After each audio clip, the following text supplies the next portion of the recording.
Global Marathi न्यूजमध्ये आपलं स्वागत आहे. छत्रपती संभाजीनगर महामार्गावर पांढरेचा पूल येथे रविवारी 28 दिनांक कंटेनर व दुचाकी अपघातात 4 जण ठार तर 1 जण जखमी झाल्याची घटना घडली आहे.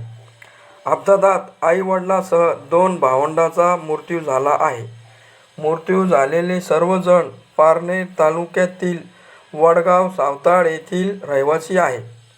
याबाबत सविस्तर माहिती अशी की इमामपूर घाटाच्या तीव उतारावरून छत्रपती संभाजीनगर कडे जाणाऱ्या कंटेनरनी चाललेल्या 2 दुचाकींना पाठीमागून चिरडले. हा अपघात सायंकाळी 4च्या सुमारास झाला.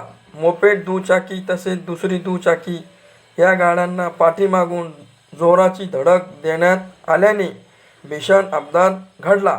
त्यामध्ये एकाच दुचाकीवर 4 जणांचा मृत्यू झाला आहे.